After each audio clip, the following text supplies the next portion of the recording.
白魔法でみんなに笑顔を。この新しい力で。 Hello, I'm Silveroxis, and this week is the Final Fantasy IV collaboration event coming to Octopath Traveler COTC. Yes, it is coming before Nier. So first up, we're going to start reviewing all the units. We're going to start with Agnea EX. She is Rosa's Blessed White Mage, but is also a hunter. To overview what she does, she is a hunter. I don't know why. Rosa does use a bow, but she's still a white mage. The art even shows a staff, so like, I don't know why she wasn't just a cleric that could use bow skills. But anyway, her role is healing and passive support. Her special abilities is that she can overheal her allies. If her burst heals exceed a target's max HP, the excess healing will be converted into an HP barrier up to 3000 HP, which was buffed from 2000 HP. Her regen from her ultimate will not trigger this. Also, if she overheals an ally, they will gain some passive buffs and damage cap up. Her preferred weapon is probably just the Cosmic Bow. It has the best stats for both P attack and magic attack mixed, and she needs P attack to do damage, but needs magic attack for her healing to be higher in order to get better overheals, as that's how she can keep everyone alive.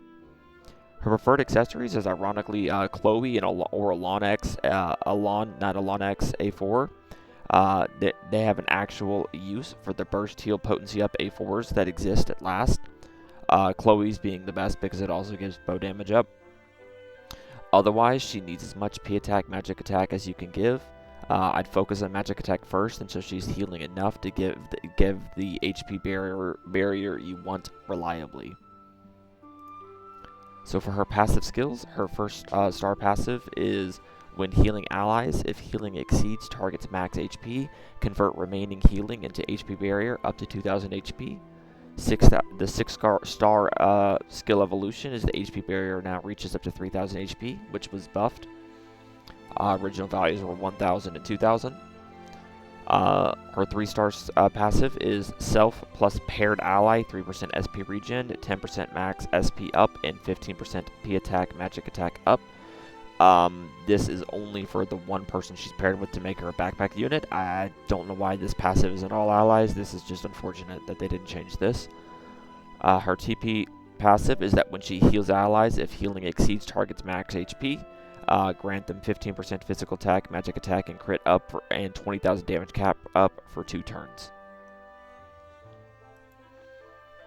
So for her skills, her base kit is a 3-hit single target bow, an all allies heal, which was buffed from front row to all allies, so she can start giving barrier and buffs to the back row as well. A single ally removed plus grants immunity to certain status ailments for 1 to 4 turns, which targets the entire front row at max boost. Self dead aim for 2 turns, and then 2-hit single target bow, power times 1.5 if target is alone. Grant single ally physical dodge stacks of 1 to 4 based on boost. And a 3-hit single target bow that exploits light and inflicts 20% PDEF and magic MDEF down for 2 turns. Her other skills are a 4-hit single target bow that exploits light, inflicts 20% physical attack and magic attack down for 2 turns. Limit 4 times a battle single ally auto revive that revives him with 25% to 100% of max HP. And a 4-hit AoE bow that exploits light, power times 1.2 if target is alone, and all allies heal. This was buffed from 3 to 4 hits, and the heal is now also all allies. Her TP skill is a 6-hit random target bow that exploits light and dark. The power is increased by 20% if target is alone, and at max boost it becomes 8 hits instead, which is a new buff as well. Moving on to her EX skill and ultimate technique. Her EX skill has 2 total uses, and the condition has been removed. It is always available for use. It is self 50,000 damage cap up for 3 turns, and then 6-hit AoE bow that exploits light, power times 1.2 if target is alone. And all allies absorb HP equal to 30% of damage dealt. This was buffed from 2 to 6 hits, unlock a condition removed. Her ultimate technique is a support class ultimate, 3 BP to full charge at ultimate level 10. It is called Prayer. It is a priority all allies regen, plus 3% SP regen, plus 10% physical attack, magic attack, crit up, plus 10,000 damage cap up for 2 turns. This scales to 5% SP regen and 15% physical attack, magic attack, crit up, and 20,000 damage cap for 3 turns at ultimate level 10. This ultimate was buffed slightly as the buff amounts went up by 5%. The original values was 5% scaling to 10%. For ultimate level 10 priority, I would ult 10 her first, then A1. For Awakenings in her A4 accessory, A1, Agnea EX needs this honestly if possible, as she needs both P attack and magic attack badly. A2 is useful to bring more options for debuffs or healing, but not required. A3 is more HP is always good so your healer doesn't die.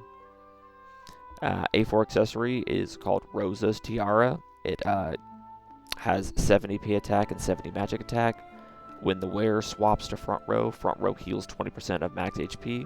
When wearer swaps to back row recovers 20 SP. The A4 tier rating, this is a C tier A4. The stats are decent.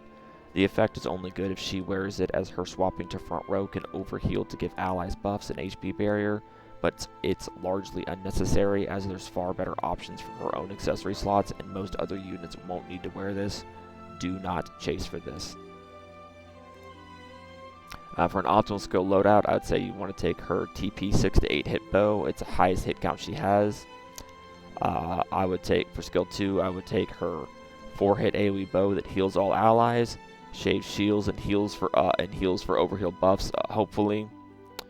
For skill 3, I would take her 3 or 4 hit bow that debuffs something you need, and then for skill 4, I would take the other debuff bow skill, in my opinion.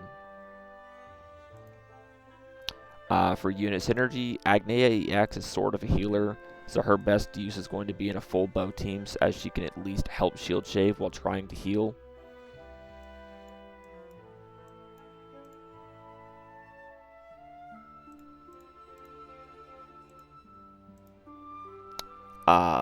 Most other healers will be better for any team she cannot hit weaknesses for. Hugeb makes bow teams work with active buffs and damage. Kilns is an unkillable Giga Tank, and great bow damage support can cap debuffs with Agnea EX, as well as capping active damage, like magic attack up on ultimate. Shauna, you may still need regen in order to stay alive and allow Agnea EX to overheal, and ult regen alone isn't going to be enough. Ochad is the best bow breaker. And in the far future, I would say Cassia is a great bow support and damage dealer along with Hugeb. So whether you should pull or not to pull, plus her overall rating, they did not buff her enough. I'm sorry, Rosa, you deserve better. Her niche only slightly improved with better HP barrier and her heals being all allies now. That doesn't solve her numerous issues and confusing kit. She needs both stats to be good to do well, which is hard to do, and have both buffs up. She doesn't have any buffs besides her ultimate, and I'm sorry, isn't she supposed to be a white mage? Where's the defense buffs and stuff? Like, I've played Final Fantasy. She can't even cure special status conditions at all, even though that's how she awakens Rosa's memory to gain her powers in the damn collab story. Anyway, she was beyond saving more than likely, and this didn't change, unfortunately. Sorry if your favorite Final Fantasy IV character was Rosa. As always, pull if you love the unit regardless of pull advice, but for Tier 4, free to play, a skip, don't pull for her specifically. Tier 3, low spin and passes, also skip, don't pull for her specifically. Tier 2, Dolphin, skip, same as the above, only get her if she comes on the way for Saz-X. Tier 1, Whale, she's not worth the money, but max her if you want. Overall rating, DPS C, Support C, Heal A, Tanking not available, overall tier C+. Easily one of the worst collab units, unfortunately. Anyway, that's what Agnea EX was, including her new buffs. Please like, follow, and subscribe for more COTC content. Again, I am sorry, Rosa fans. You deserve better. Alright, anyway, have a wonderful rest of your day, and check out the other Final Fantasy IV collaboration videos for those units as well. And I'll catch you all next time. See ya.